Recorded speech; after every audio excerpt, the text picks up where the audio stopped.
Hello, welcome to Pieces of a Woman. I'm Cristie North. And I'm Deanna Robbins. We are super excited today because we have a special guest with us, and Cristie knows her personally, so I'm going to let Cristie introduce her. Well, we are going to welcome the beautiful Heather Dees. Thank you. I'm going by your professional name. So I'm going to do a quick bio. It's not quick, it's actually quite extensive, but I love it so much. So Heather is not just a coach, she's a living proof of the rebuild philosophy. She's born and raised in Salt Lake City. She has spent over 2 decades mastering the intersection of external beauty and internal power. Her career began in 2003 as a master esthetician and cosmetologist. For 17 years, she specialized in helping women feel beautiful in their own skin. Oh, I love that. But she knew that true radiance couldn't be achieved with skincare alone. It had to be built from the inside out. With an Olympian mindset at age 24, Heather stepped onto the competitive stage, earning her pro card at the 2010 NPC Nationals. Her rise in International Federation of Bodybuilding was meteoric. 6-time International Federation Bodybuilding Olympian, top 4 finisher in 2012 and 13, 2-time Arnold Classic runner-up 2013 and 14, and California Governor's Cup champion in 2012 and 13. Competed in over 40 professional shows. Her journey wasn't without setbacks. After a severe car accident threatened her career, Heather didn't just recover, she rebuilt. She returned to the highest level of competition, proving that the human body is capable of extraordinary resilience when given the right tools. The golden age vision. Today, Heather combines her elite athletic background with her deep knowledge of aesthetics and women's health. She founded the golden age to bridge the gap that the fitness industry ignored, the connection between metabolic health, nervous system, regulation, and self-worth. And I've had the pleasure of working out with Heather for, I want to say we've been at least the past 7 years. Has it been 7 already? On and off. Yeah, on and off, but yeah. And most of our trainings consist of me saying, fuck off, you've got the number wrong. So true. The count is wrong. No, it's not 6, Heather. I'm on number 10.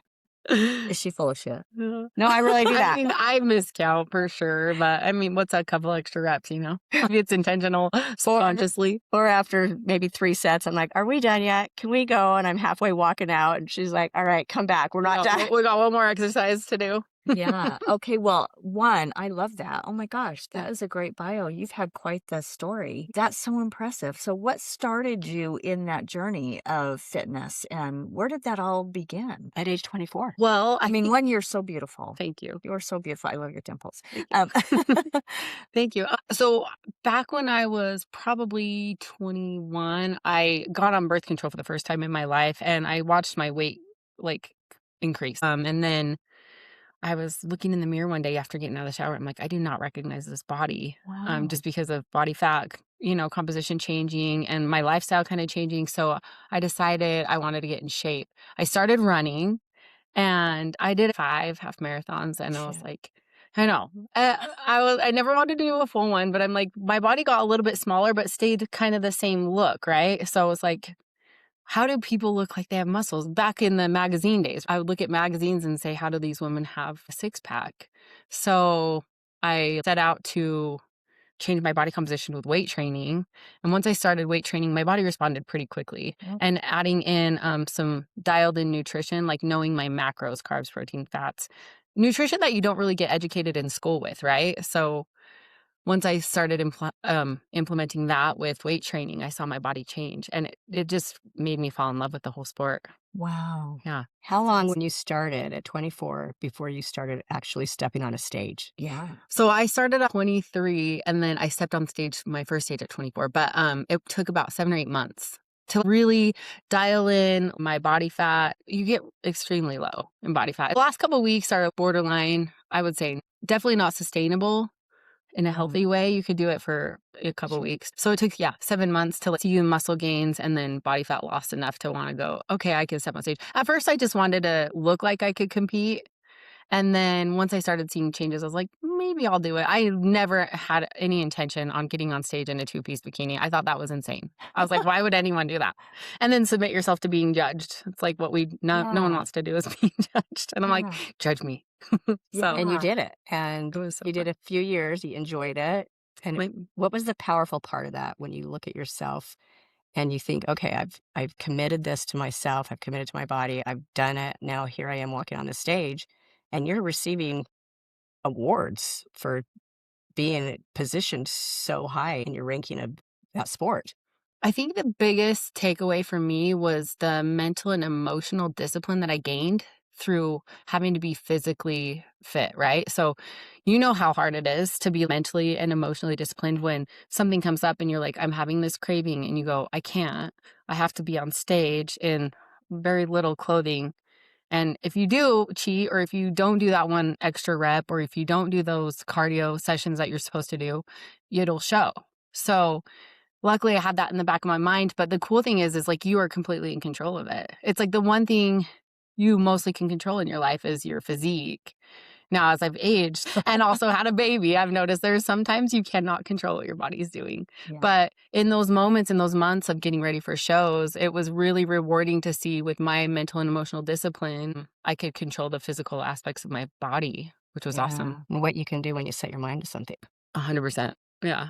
I love how you went into it. There was something in there where it talked about not only it's the beauty on the outside, but the inside. And I misquoted exactly what she said in there, but um, I love that that was a foundation then because it's always with us as we get older. Right. Like as much as I'd like to say we get older and things, it's always in our head because social media and everything is so much about how you look, but if you're not pretty on the inside, tell me how those go together for you, and how do you feel about that? You said, well, I'm getting older and I've had a baby. How has that played a role in your life? Well, I think there's an energy about you when you're not just external. I know a lot of people can be very aesthetically pleasing, but then they open their mouth and you're like, you're not so cute anymore, Yeah. right? There's compassion in what I've been able to do to working with clients and hearing their stories and like crying with them and being able to figure out what that internal setback is that's making them not reach their external goal. Yeah.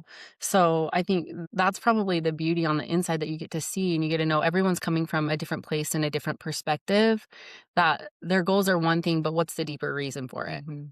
I love that. I would say my experience with Heather is she always sees me where I'm at, never judging.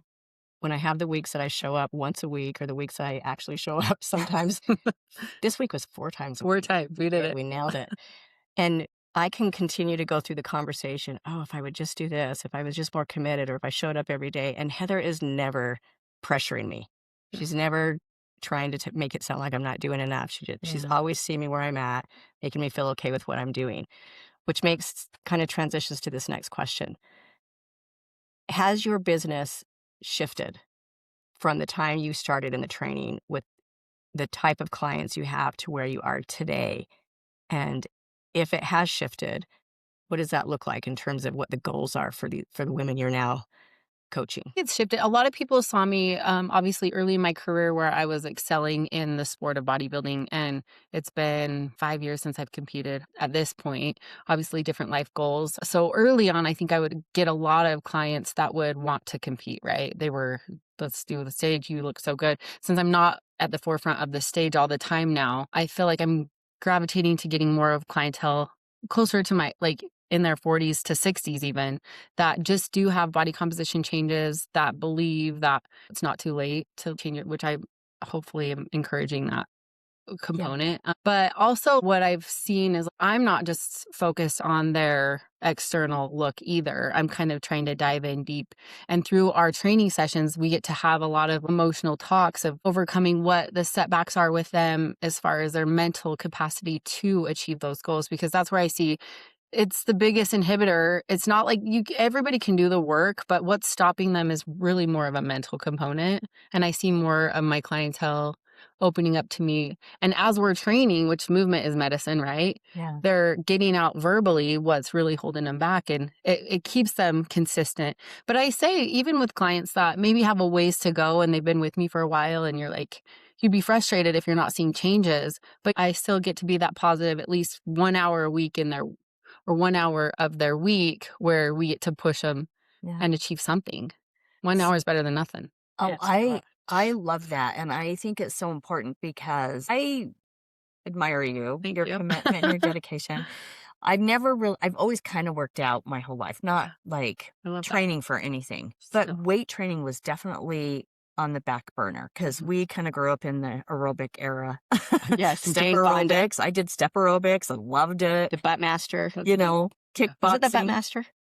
thigh master. Thigh master. My mom did that. I did it with her. I Yeah. can't remember how old I was, but I was like, those were burners. Yeah, I love it. I think you can still get them. On Probably. VHS. But about 2.5, almost working out close to 3 years ago, I finally started going to a trainer. And I had done trainers a little bit here and there, but the gym just intimidates, I think, a Most lot of women. women. A lot of women. Because you go in there and there's just all these men, and I feel stupid to go up to a weight. I think a trainer is so invaluable, coach, trainer, because the comfort level you get. So I started going, and seriously, I've always had really good balance. But this is for those people going through perimenopause, menopause, and post. My balance was so off, and I kept thinking, I used to have really great balance. Today, it's a completely different story. Yeah. But here's the mental side of it, right? I'm probably in the best shape I've been in years, but I'm not the size I would love to be. Yeah. Do you know? So it messes with you, and I keep thinking, why just quit? And I love where you're coming from because my trainer's the same way. You got to quit looking at the scale. You just got to focus. How do you feel? Like what you're doing matters. And so I love where you're coming from. Your energy level, your stability, that kind of stuff, how you feel when you walk around. Because I think that's almost a generational thing, but I still think that a lot of women do focus on the scale. Yeah. Right. It's just one tiny component of a whole bunch of numbers that are playing a part of your whole goal. So yeah, I like that. I love that. So where is your focus going forward from today? Kind of has it shifted more, or tell me what your focus is going forward? So I don't know if Cristie told me. I have she's almost 16 weeks old, a little baby, and I'm 42. So I waited a long time to have this baby. I wanted to have a baby for 20 years, but she came at the perfect timing. I love training in person, and I've always wanted to do that. I love, face-to-face with clients is a huge deal for me, for the clients too. I think it keeps them accountable, but I also want to expand and be able to reach more people. So focus now is to be able to kind of create some masterclasses to help women, especially going through perimenopause, menopause, like realize they can still do it. They can still change their body. They can still feel good. I always say, this is what I say, I'm cheaper than Botox. And you're going to feel a hell of a lot better. You are. They're the long-term effects is like the anti-aging of having a really good leg day is like lifetime benefits, right? So I just try to encourage that. And so if I can even just speak that out into some of these master classes, I have a nurse that she's going to jump on board with me because we dive into hormones and blood work and all that kind of stuff, which I'm sure you've dove into yourself. Oh, yeah. Yeah. And just feeling good. Of course we all want to look good, and it's never too late to look good, but also to know what's going on inside so you're not beating your head against the wall trying to outwork what your body's wanting to do. Yeah, I think I'm so grateful for the time we're in because I've been doing hormone therapy for a while now, for a long time. So grateful, even when other people were kind of like, you're crazy, you shouldn't be doing that.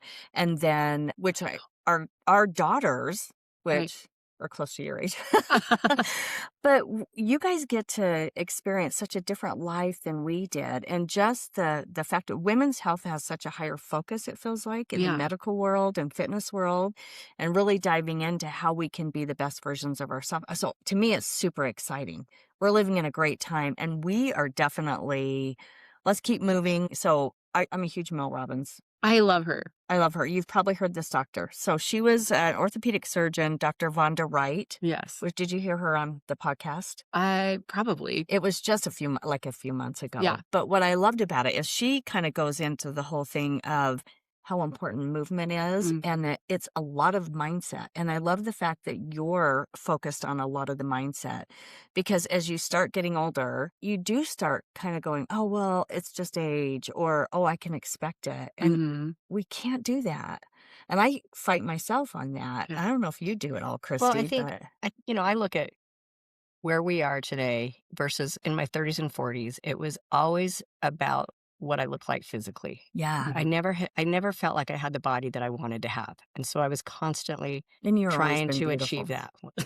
My help. And so when I came into working out with Heather, I did have a goal of thinking that I needed a goal to be able to stay committed to it. And so we were going to look at me going on stage. And I thought if I had that goal in the Mhm. future, then I would stay so committed and disciplined to it. But the reality was life kept getting in the way. I remember I bought the heels. Yeah. I had the heels in my closet and I was committed thinking that, 6 months, 8 months, I think we had a date we had signed me up for. And so much had happened that I never was able to stay disciplined for it. And it really shifted for me as I started hitting my 50s thinking, well, now my goal is how do I just maintain? And Mhm. how do I move enough that I'm not sore every time I get out of bed? Yeah. Or I can actually bend over and pick something up without throwing out my back. Yeah. So it started to shift what my goals were. Yeah. And so today I look at it as one, it continues to build strength for me. It keeps me active.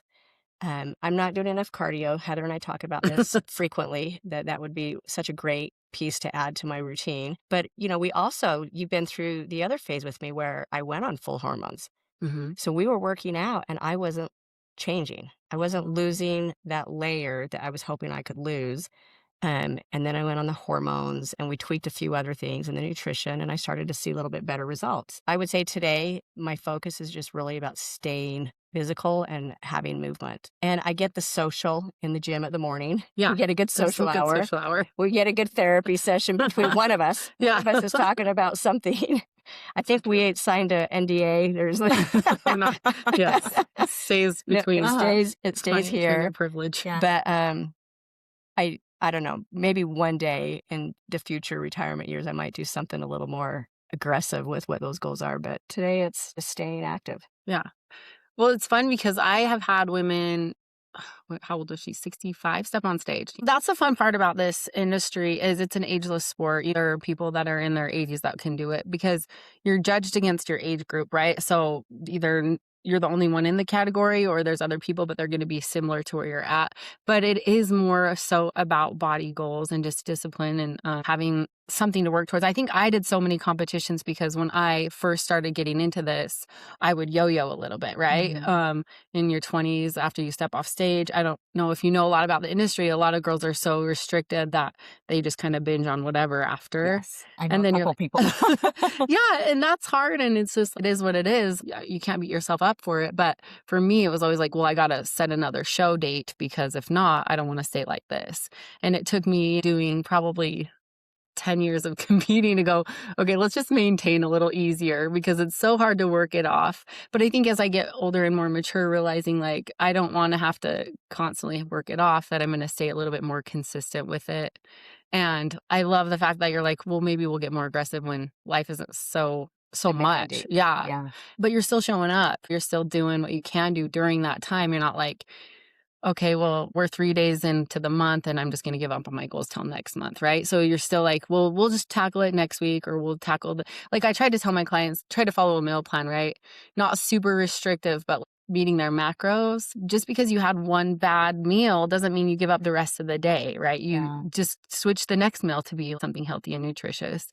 Because I think when we just go all or nothing, we just take ourselves out of all of that discipline altogether. Yeah. For Yeah. me, for sure. And I would say, so you're talking to the right audience, right? love Where you're, and we know a ton of people. I mean, the majority of our friends are in this group, and we have friends younger and we have friends older. We have Yeah. friends in their 70s. For me personally, it was a game changer to go hire somebody, to have a coach, to have a trainer, because the comfort level, they know what they're doing. They're coaching you through, you keep getting better, right? But for somebody who can't afford it, let's just say, what would be something you would encourage them to do? Where's a resource for them to reach out to go, okay, I need to start doing so, and number one, what is the most important thing they should be working on? Is it lifting weights? What do you think? I mean, What's you mentioned Mel Robbins, right? And I think she has had that doctor, several other health professionals saying how important as women it is to weight train, right? Yeah. So much more important than cardio. So I would say, yes, start with weight training. And, band work is great. It's good in between, but anything you can do with more resistance. I get it's intimidating. And that's why I think I love what I do is because I get to introduce the gym to a lot of women. And I've seen a lot of women get so comfortable in it. Yeah. And it's so rewarding to see they walk up to the gym. They're not intimidated by picking up weights and being surrounded by all the testosterone. And I've actually seen some hours that the gym I train at where it's all been women, and I love it because I'm like, oh, all these women are here. I'm going to stop you because I have two thoughts.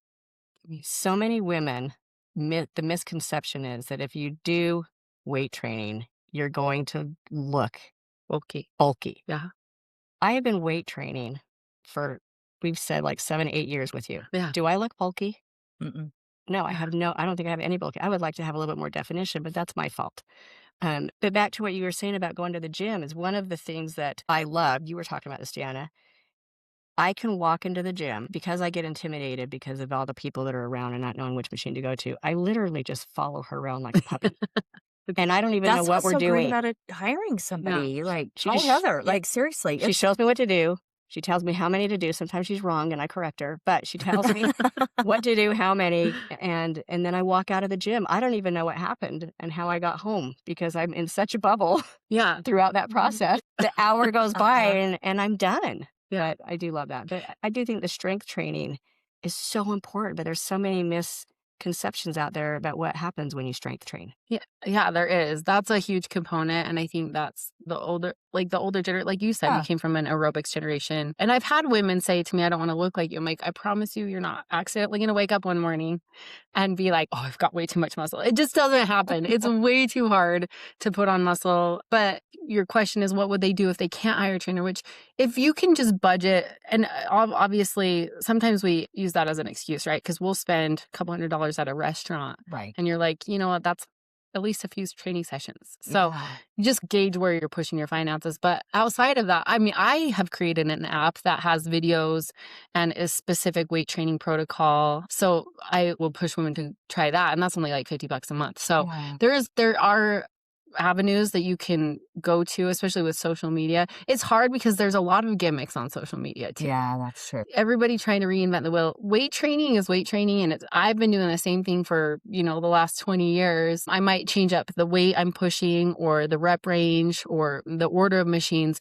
but I'm not trying to reinvent the wheel and do these acrobatic workouts in the gym. It's not necessary because you really do time under tension, which is typical muscle hypertrophy. And that's the goal for longevity, muscle retention, bone density, all the things that we don't want to have issues with as we age. If you have to follow an app, I can give you my app. But if we'll not, put that in our show notes for sure. But if not, just hire a trainer for a month. Yeah. Just get some basics. And that's what I do. I definitely specialize in teaching women the ropes around the gym. I will give you a specific weight training protocol to do on your own if you're only meeting with me once a week.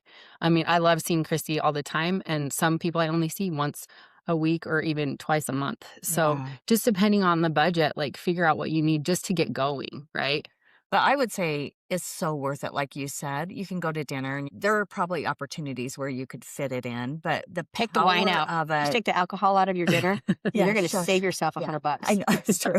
That's your week of training right there. That is so true. But it's such a worthy investment, especially as we're aging, because I don't know what is best. And also if you have an injury, they know how to work around it and how to work things. And we just don't know. And I think that's the power. So I love that you said that. Well, and I think that's why I said I'm cheaper than Botox, because we don't want to look older, right? Yeah. So there's a lot of external components we can do, like Botox, fillers, all that kind of stuff, which is to each his own. Do your thing. I don't care.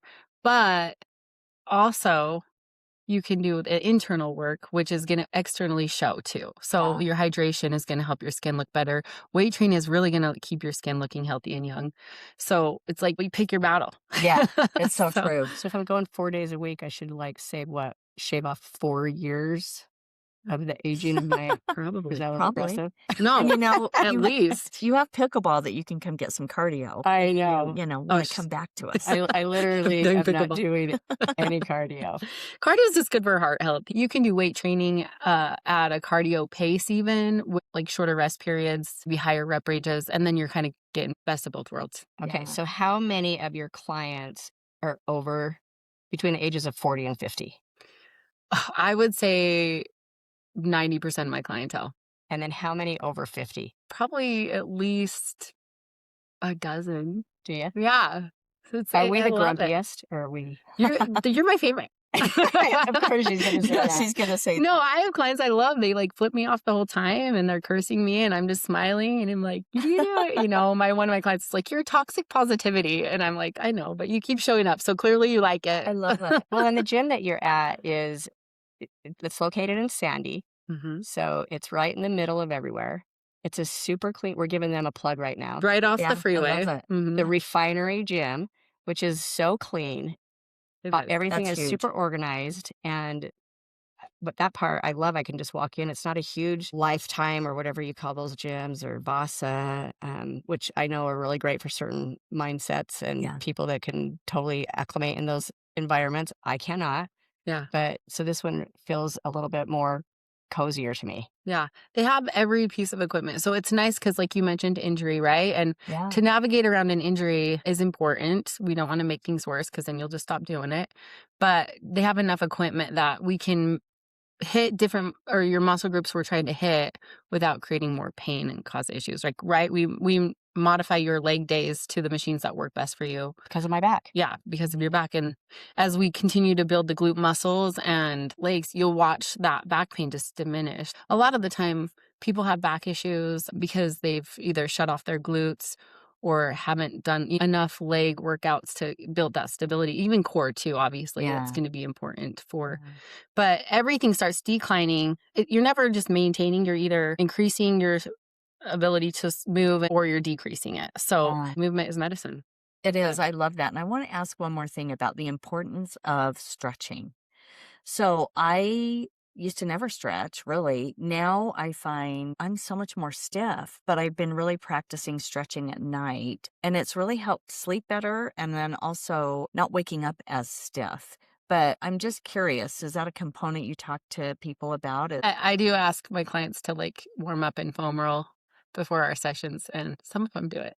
Yeah, and some Sorry, don't. I'll just wait for you. I'm all, that's really not a question, or I just want you to do it. But yeah, I mean, stretching, I think foam rolling too, if you can kind of keep those muscles loose, the blood flow is going to increase, right? For each of those muscle groups, you're going to have less likely joint pain. And yeah, when you lay down and you sleep through the night, everything kind of stiffens back up. But if you can kind of keep them loose, you can keep the blood flow moving throughout your body. Yeah, you're going to be able to move a lot easier, especially when you wake up or Yeah. anything really. If Yeah. you're doing really good, you're incorporating a yoga session at least once a week. Oh, it's therapeutic for me. I love Yeah. vinyasa. I don't love the stagnant yoga. I know a lot of people like the Oh, okay. restorative. Yeah. I don't know, but I think it's just like that competitor in me. I need intensity. I need to be sweating within 2 minutes. I want to be I like, love it. I want to know that I'm doing something. Uh-huh. So how are you doing? Okay, we talked about 16-week-old little honey, Yeah. So cute. and you are in a place that you haven't been in when it comes to doing your workout that you have wanted to do or that you're used to doing. So how are you showing up for yourself today? And do you have a plan or goals that you want to get to eventually? That has been a struggle because going through pregnancy, it takes out some things that you're so used to being able to control your body. When I've been able to control my body and step on stage and do all these components, when you're pregnant, and this will speak to the younger women in these 30s that maybe are going through this, you get cravings or you get sick or you're exhausted. And then after having her, I'm breastfeeding, right? So you have to increase your calories, but then how are you going to lose body fat and increase your calories? So there's such a mind game for me right now where I'm like, how am I going to get the body back when my main focus is feeding this little girl, right? But my goal is to give myself some grace, which everybody tells me, Heather, give yourself some time, do what I can do. So I know there's some things I can't do, but there are things that you can do, like eliminating sugar. I had no cravings with sugar when I was pregnant. Oh, God, really? No, it's so weird. My wife was like, you want some cookies? I was like, you can get them. And she was like, this is lame. Nobody wants to eat sweet treats by themselves. But now breastfeeding, like, I just want sugar all the time. And it becomes such a habit that I'm like, okay. And it takes a lot of mental focus to break that habit too. So my goal is to do little things that I can control right now because I know I got to practice what I preach, right? And then slowly back up in my workouts. So I had probably the best leg day I've had since being postpartum this week. So that was a win for me. And it's motivating to just hit some of those things that you're used to doing Yeah. and just giving myself some grace on the body I see in the mirror right now versus what I was so used to pre-pregnancy. Yeah. And you're so beautiful. I know. Thank you. Well, and it's the thing too, we got to take in, you just made a human. I know, it's so cool. And So cool. it's so cool when you really think about And it. your And I body's don't think we- feeding the human. Yes. I don't think we give ourselves enough grace. I mean, we know it, Yeah. but do we really go, okay, give ourselves some, that's pretty amazing. It's you know? so I was telling Cristie, I'm like, how much it takes to like keep this little human alive, right? Yeah. And mentally, emotionally, and physically. You're like, they're completely vulnerable and reliant upon you. And I just like applaud moms even more now because I got to go through that experience, which I've wanted to do for so long. And it's so beautiful. And like you said, like your body just like pulls from all these different things and creates like this little human. And then it's there. And you're like, how? Yeah. What a miracle. Yeah. It's So the beautiful. most beautiful thing. Well, I'm glad you're having grace for yourself. Yes. Because You get a lot of pressure. I Well, know. I really was hoping, and I think we've accomplished this, is just really introducing to women all age of how important it is to just be moving and being physical. And that you have to be okay with all the things that maybe are coming at you, whether it's just life stuff or your hormones, Yeah. whether you can find a trainer, if you have the ability to have a trainer to help you kind of stay committed, or if you need to do something that's a little bit on your own schedule, that's fine too. Before we wrap up, two things. Tell everybody how they can find you that listens local. We have a lot of people out that are not in the state, but anybody that's here, how they can find you. And then two, we're going to ask you if you could think about what you would tell your 16-year-old self, what would that be? So let's start with how do we find you? Okay. I have Heather Dees, my professional name, .com, which is my website. And then I'm also on all social media. It's IFBB, which is it's the International Federation of Bodybuilding, IFBB Heather Dees, Dees. And then the Golden Age website, that's my masterclasses wellness. We're going to go through a lot of online courses and stuff. All my emails are on the heatherdees.com though. So we know how to find you, and we'll put it in our show notes. Yeah. Yeah. So what would I tell my 16-year-old self? Yes. Everything is temporary and you're going to make it through. Because there's been a lot of pain that you face and you just don't know how you're going to survive it. And you do. And you're like, wow, the body is amazing. I think that's a huge component when we go through life and we hit these pitfalls and these gut wrenching tragedies that come at us. And I think with my job and meeting so many women, so many people have stories and it's amazing to be able to empathize with them. But your body is so amazing and it will work through it. You just Yeah. have to breathe. I love that. Well said. Thank you, Heather.